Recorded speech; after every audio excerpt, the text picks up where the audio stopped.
আসসালামু আলাইকুম, সবাই কেমন আছেন? ভিডিও শুরুতে সবাইকে জানিয়ে দিচ্ছি পবিত্র ঈদ উল ফিতরের শুভেচ্ছা। ঈদ মোবারক। যদিও ঈদ শেষ হয়ে গিয়েছে, প্রায় এক সপ্তাহ হয়ে গিয়েছে, আর আমার এই ভিডিওটি ছিল ঈদের দিনের ভিডিও। এবারের ঈদে আমি ব্লগে দেওয়ার জন্য অনেকগুলো ভিডিও করেছিলাম, কিন্তু কেন যেন আমার মোবাইল থেকে সবগুলো ভিডিও ক্লিপ ডিলিট হয়ে গিয়েছে। তা নিজেও আসলে বুঝতে পারিনি কেন, এটা কি মোবাইলের সমস্যা নাকি অন্য কোনো সমস্যা জানি না। তো যাই হোক, এর জন্য মনটা একটু খারাপ। তো যতটুকু ভিডিওই ছিল আমি সেই ভিডিওগুলি আজকে শেয়ার করব আপনাদের সাথে, আর সাথে ঈদের দিনের কিছু সুন্দর সুন্দর পিকও আছে, সেগুলোও শেয়ার করব। আর ঈদের দিন আমরা সকালবেলা উঠে এই তো নাস্তা খেয়ে চলে গিয়েছিলাম আমার শ্বশুরবাড়িতে। আর আমার শ্বশুরবাড়ি আর বাবার বাড়ি যেহেতু খুবই কাছাকাছি, তো আমার দেখা যায় যে দিনের বেলা শ্বশুরবাড়িতে থাকলে রাতের বেলা বাবার বাড়িতে এসে পড়ি। আমার শ্বশুর শাশুড়ি যেহেতু কেউই বেঁচে নেই, শুধু ভাসুর আছে, তো দেখা গেছে আমাদের যাওয়া হয় সকালবেলায় ঈদের দিন, এবং সারাদিন থেকে বিকেল আবার আমরা এসে পড়ি। তো এই যে ঈদের দিন সকালবেলা আয়ানকে রেডি করিয়ে দিলাম। আর এবার আয়ান আর ওর বাবার পাঞ্জাবি ঠিক একরকম, প্রতিবারই একরকমই হয়। তো আমিও একটু রেডি হয়ে নিয়েছি, আর আমি একদম নর্মাল একটা সুতির ড্রেস পরে নিয়েছি, যেহেতু প্রচণ্ড গরম। তো এই সময় আবার শ্বশুরবাড়িতেও যাব, কাজকর্ম আছে, যার কারণে একদম সুতির ড্রেসটাই পরে নিয়েছি। আর এই যে আমাদের সবার ছবি, আমার মেয়েকেও আমি একই রকম ম্যাচিং করে পরিয়েছি। ঈদের দিন সকালবেলা আম্মু নাস্তায় বানিয়েছিল পায়েস, ঝুরা সেমাই, গরুর মাংস আর তেহেরি, সাথে পরোটাও ছিল। আর আম্মুর হাতের মজার নাস্তা খেয়ে আমরা এখন চলে এসেছি তাহা আয়ানের দাদার বাড়িতে।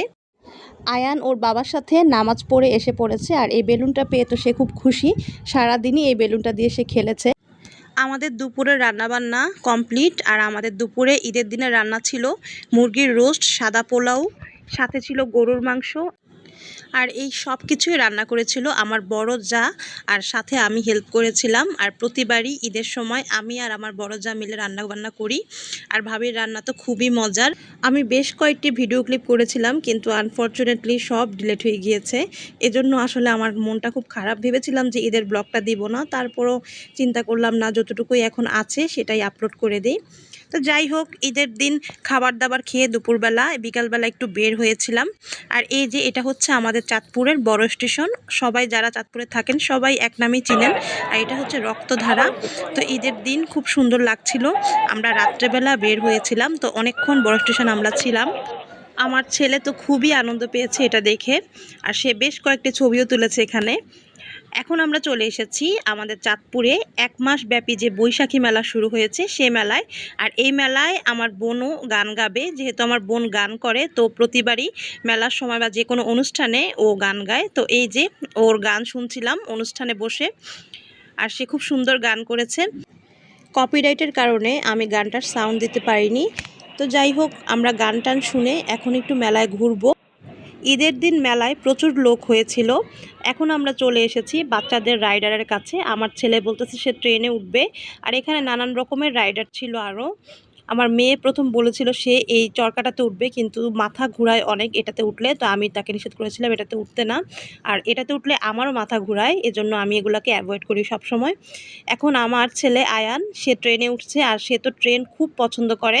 সে ঢাকায়ও খুব কান্নাকাটি করে, যখনই যেখানে ট্রেন দেখে সে ট্রেনে ওঠার জন্য ব্যস্ত হয়ে যায়। আর এখন সে একা একাই উঠেছে, সাথে আর কেউ ছিল না। সে খুবই এনজয় করছিল, আর এটা দেখে আমারও খুব ভালো লাগছিল। এটাই ছিল আমার ঈদের ব্লগ, ছোট একটি ভিডিও শেয়ার করলাম। আশা করি আপনাদের ভালো লাগবে। আর সবাইকে আবারও জানিয়ে দিচ্ছি ঈদ মোবারক। আল্লাহ হাফেজ।